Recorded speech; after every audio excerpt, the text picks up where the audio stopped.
A mulher que ninguém tocava. Rebeca não se lembrava da última vez que alguém havia tocado sua pele sem demonstrar nojo. 7 anos. 7 longos anos desde que fora marcada como impura, adúltera, mulher de muitos homens. Os dedos que antes trançavam os cabelos das filhas agora permaneciam sempre escondidos sob mantos pesados, mesmo no calor escaldante do verão da Judeia. Ela morava nos limites de Jericó, numa cabana que mais parecia um túmulo de madeira. Ali, entre as sombras e o silêncio, Rebeca havia aprendido a se tornar invisível. Era assim que sobrevivia, sendo nada, sendo ninguém, sendo apenas uma mancha que as pessoas preferiam não ver. Naquela manhã de sábado, ela precisava ir ao poço. A água havia acabado há 2 dias, e a sede era uma tortura pior que a solidão. Escolheu o horário do culto na sinagoga, quando as ruas estariam vazias, quando poderia caminhar sem ouvir os sussurros, os xingamentos, as maldições. Cobriu-se completamente. Apenas os olhos ficavam visíveis, olhos que haviam perdido o brilho há muito tempo, que carregavam o peso de 1000 julgamentos, 10.000 condenações. Cada passo era calculado, rente às paredes, sempre nas sombras, sempre invisível. Mas o destino, ou seria Deus? Tinha outros planos. Ao virar a esquina da Rua dos Oleiros, Rebeca congelou. Ali, bem no meio da praça que ela precisava atravessar, havia uma multidão. Pessoas se aglomeravam ao redor de alguém, vozes excitadas se misturavam num burburinho incompreensível. Não, sussurrou para si mesma. Não posso voltar. Preciso de água. Tentou contornar a multidão, mas era impossível. Eles bloqueavam toda a praça. Teria que esperar ou atravessar pelo meio deles. A sede venceu o medo. Rebeca abaixou ainda mais a cabeça, encolheu os ombros, tornou-se menor ainda, se é que isso era possível. Começou a se esgueirar pela beirada da multidão, orando para que ninguém a notasse. Foi então que ouviu a voz. Era uma voz diferente de todas que já havia escutado. Não era alta, mas mal alcançava cada coração presente. Falava sobre amor, sobre perdão, sobre um reino onde os últimos seriam primeiros. Rebeca parou. Não queria, mas parou. Aquela voz. Havia algo nela que tocava partes de sua alma que ela achava mortas há anos. Arriscou levantar os olhos. No centro da multidão estava um homem. Não era particularmente bonito ou imponente. Vestia-se simplesmente, como carpinteiro ou pedreiro. Mas havia algo em seus olhos. Ah, aqueles olhos. Eles brilhavam com uma luz que não vinha do sol, uma luz que parecia emanar de dentro, como se sua alma fosse feita de estrelas. Mestre, alguém na multidão gritou, o que devemos fazer com os pecadores? A lei de Moisés é clara. O homem, Jesus, ela ouviu alguém chamá-lo, sorriu com tristeza infinita. Aquele que estiver sem pecado, que aplique a lei primeiro. Um silêncio desconfortável caiu sobre a multidão. Jesus continuou, vocês limpam o exterior do copo, mas por dentro estão cheios de podridão. Preocupam-se com o cisco no olho do irmão, mas não veem a trave em seus próprios olhos. Foi nesse momento que aconteceu.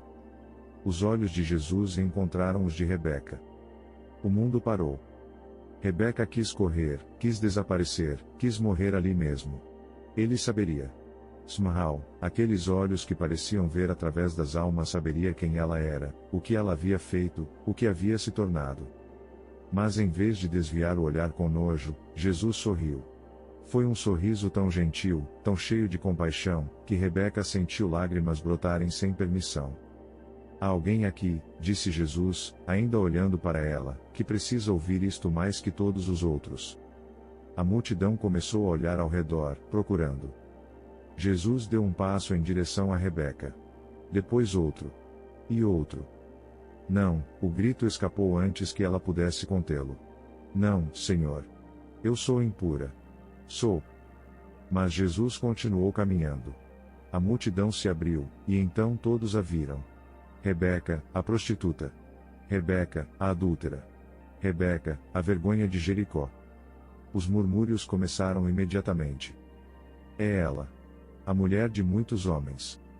Como ousa aparecer aqui? Alguém chame os guardas. Apedrejem-na. Rebeca caiu de joelhos, esperando as pedras. Era assim que terminaria.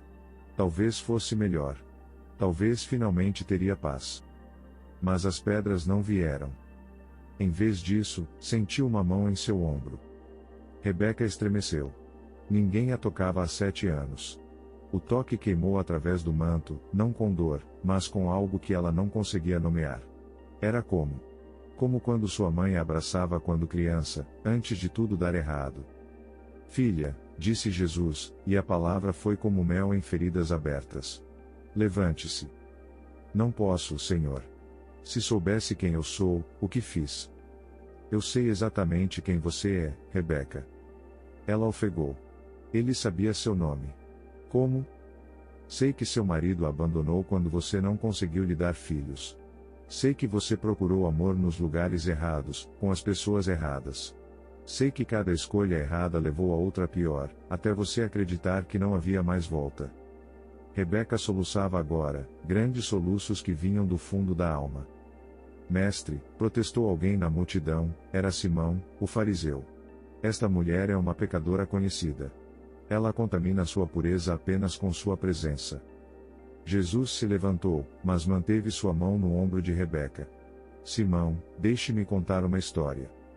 Simão cruzou os braços, o rosto vermelho de indignação.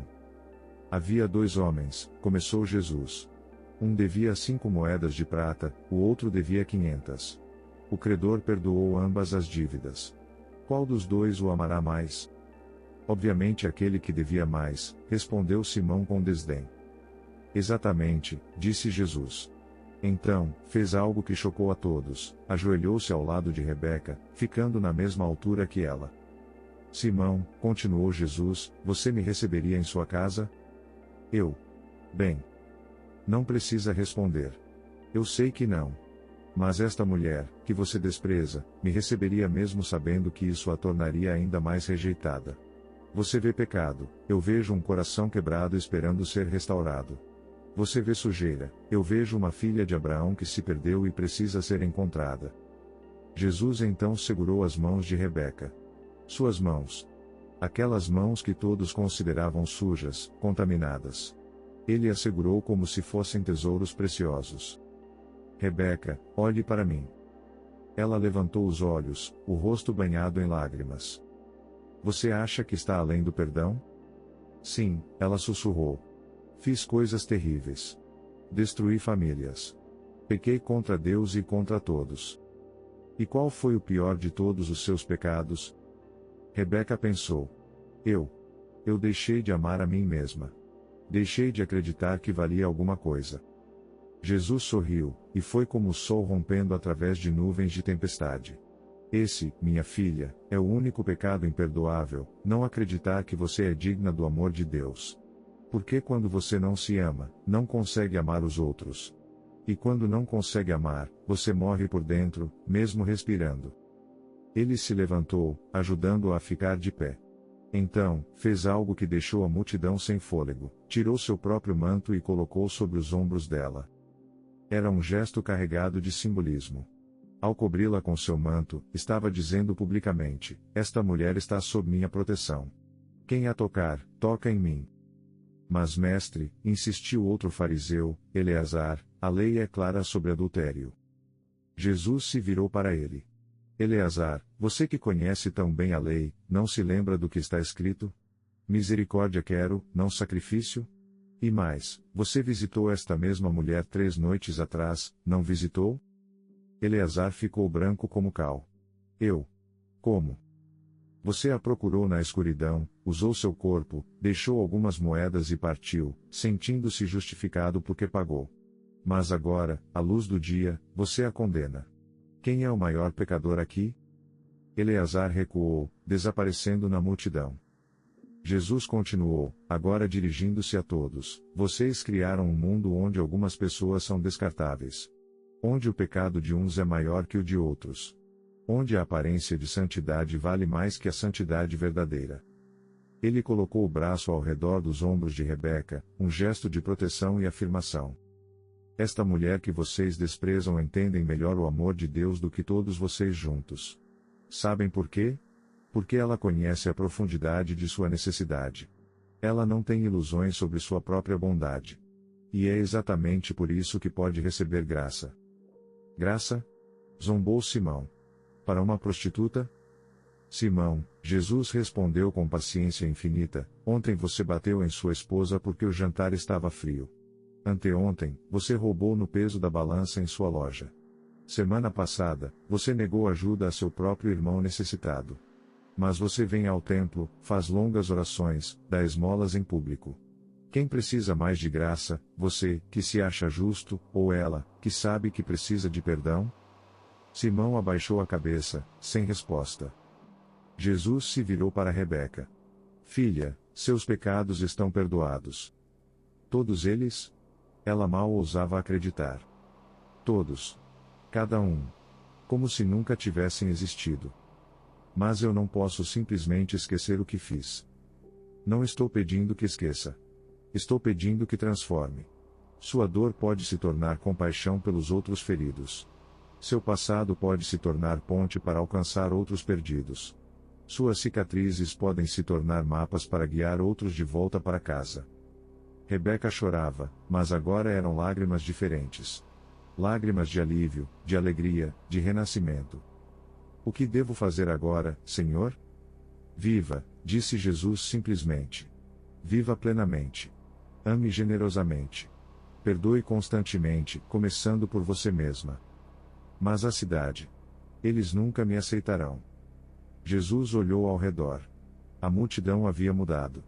Alguns ainda mostravam hostilidade, mas outros tinham lágrimas nos olhos. Talvez vissem suas próprias vergonhas secretas, seus próprios pecados escondidos. Marta, Jesus chamou uma mulher na multidão. Você tem orado por uma amiga para ajudar com seus 7 filhos desde que seu marido morreu, não tem? Marta, surpresa, assentiu. Rebeca sabe cuidar de crianças. Antes de tudo isso, ela era a melhor babá de Jericó. Talvez vocês possam se ajudar mutuamente? Marta hesitou, olhou para Rebeca, depois para Jesus. Algo em seus olhos a convenceu. Ela deu um passo à frente. Eu preciso de ajuda. Se você quiser. Rebeca olhou para Marta como se não acreditasse. Você me receberia em sua casa? Mesmo sabendo. Todos nós temos passados, disse Marta suavemente. O meu apenas não é tão público quanto o seu. Outros começaram a se aproximar. Ana, a padeira, eu preciso de alguém para ajudar de madrugada. O trabalho é duro, mas... Tobias, o idoso, minha esposa está doente. Precisamos de alguém para ajudar com os cuidados.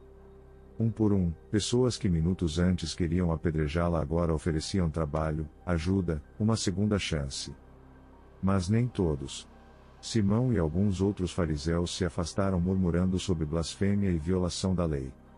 Jesus os observou partir com tristeza. Os doentes que se reconhecem doentes procuram um médico, disse. Mas aqueles que se acham sãos morrem de doenças que se recusam a admitir. Rebeca ainda tremia, overwhelmed por tudo. Senhor, e se eu falhar novamente? E se eu cair? Jesus segurou seu rosto entre as mãos, forçando-a a olhar em seus olhos. Então você se levanta. Quantas vezes for necessário. O amor não conta quedas, conta levantadas. Por que? Ela perguntou. Por que o Senhor faz isso por mim? Porque, disse Jesus, você é minha filha. Não importa o que fizeram com você ou o que você fez. Não importa quantas vezes disseram que você não vale nada. Você foi criada à imagem de Deus, e isso nunca pode ser tirado de você. Ele então fez algo ainda mais surpreendente, chamou uma criança que observava tudo com olhos curiosos. Samuel, venha aqui. O menino se aproximou timidamente. Samuel, esta é Rebeca. Ela é minha amiga. Você pode cumprimentá-la? O menino, com a inocência das crianças que ainda não aprenderam a odiar, sorriu e acenou. Olá, senhora Rebeca. Rebeca soluçou novamente. Senhora Rebeca. Há quanto tempo não era tratada com dignidade? As crianças, disse Jesus à multidão, entendem o que vocês, adultos, complicam. Elas veem pessoas, não rótulos. Veem corações, não históricos. O sol estava alto agora, e Jesus precisava partir. Mas antes, reuniu todos que quiseram ouvir para uma última lição. Vocês acham que salvei esta mulher hoje? Mas na verdade, ela salvou vocês. Como? Mostrando o que realmente está em seus corações. Alguns escolheram o amor, outros escolheram o julgamento. Alguns escolheram a graça, outros a lei. Alguns escolheram ver uma irmã, outros continuaram vendo uma pecadora. Ele pausou, deixando as palavras penetrarem. O reino de Deus é assim, não são os santos que entram primeiro, mas os que reconhecem sua necessidade de santidade. Não são os puros que são aceitos, mas os que admitem suas impurezas. Não são os perfeitos que são amados, mas os que abraçam suas imperfeições. Jesus começou a se afastar, mas Rebeca correu atrás dele. Senhor! Espere! Ele se virou. Eu nem sei como agradecer. Não agradeça, disse Jesus. Viva! Viva tão plenamente, ame tão profundamente, perdoe tão generosamente que sua vida inteira se torne uma canção de gratidão. Voltarei a vê-lo? Jesus sorriu. Rebeca, toda vez que você estender a mão para outro rejeitado, você me verá.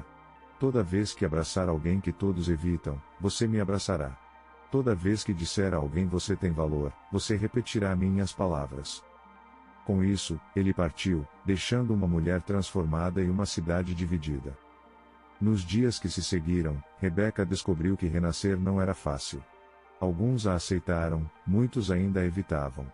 Mas havia uma diferença crucial: ela não estava mais sozinha. Marta se tornou não apenas sua empregadora, mas sua amiga. As crianças de Marta a adoravam. Rebeca tinha um jeito especial com crianças, uma paciência nascida do sofrimento, uma ternura nascida da gratidão. Ana, a padeira, descobriu que Rebeca tinha talento para fazer pães. Logo, os pães de Rebeca se tornaram famosos em Jericó, não porque as pessoas haviam esquecido quem ela fora, mas porque o sabor carregava algo especial, a gratidão de alguém que havia sido resgatada. Mas a maior mudança estava em Rebeca mesma. Ela começou a procurar outros rejeitados. Encontrou Leia, uma jovem grávida solteira prestes a fazer as mesmas escolhas que ela havia feito. Rebeca a acolheu, compartilhou sua história, ofereceu alternativa. Descobriu Davi, um ladrão arrependido que ninguém empregava. Convenceu Tobias a lhe dar uma chance. Visitou Sara, uma leprosa curada que ainda era evitada. Tornou-se sua primeira amiga em anos. Um ano depois, algo extraordinário aconteceu. Era o dia do perdão, e Rebeca foi ao templo. Quando entrou, o silêncio caiu sobre o lugar. Todos esperavam que ela fosse barrada. Mas o novo rabino, um homem que havia estado na multidão naquele dia com Jesus, disse em voz alta: "Bem-vinda, filha de Abraão. Filha de Abraão. Não a pecadora. Não a prostituta. Filha de Abraão." Rebeca orou naquele dia como nunca havia orado. Não pedindo perdão, esse já havia sido dado. Mas agradecendo. Agradecendo pelo toque que mudou tudo. Pela mão que a levantou. Pelos olhos que viram além de seus pecados. Anos mais tarde, quando Jesus foi crucificado, Rebeca estava lá. Quando todos fugiram, ela ficou. Quando o enterraram, ela ajudou a preparar os olhos. "Por que você arrisca tanto?" perguntou alguém. "Porque", respondeu Rebeca, "ele tocou minha mão quando ninguém mais tocaria. Ele viu meu valor quando eu mesma não via. Ele me devolveu minha humanidade quando todos diziam que eu não era nada. Como poderia abandoná-lo agora?" E quando chegou a notícia da ressurreição, Rebeca não se surpreendeu. "É claro que ele venceu a morte", disse aos céticos. "Eu sou a prova viva. Ele me ressuscitou quando eu estava morta por dentro. Se pode fazer isso, pode fazer qualquer coisa." Rebeca viveu muitos anos. Tornou-se conhecida como Mãe Rebeca entre os marginalizados de Jericó. Sua casa se tornou refúgio para mulheres em situação similar à que ela havia vivido. Seu testemunho salvou incontáveis vidas. Quando finalmente morreu, seu funeral foi o maior que Jericó já havia visto. Prostitutas e fariseus, pobres e ricos, santos e pecadores, todos vieram prestar respeito. No túmulo, gravaram as palavras que ela havia pedido. "Aqui jaz Rebeca, a que foi tocada pelo amor, e nunca mais foi a mesma." Sua vida prova: ninguém está além da redenção. E assim, a história da mulher que ninguém tocava se tornou a história da mulher que tocou multidões. Não com suas mãos, mas com seu testemunho de que o amor pode transformar o intocável em precioso, o rejeitado em aceito, o perdido em encontrado. Porque no fim, o milagre não foi apenas Jesus tocar Rebeca. O milagre foi Rebeca permitir ser tocada. E isso mudou tudo.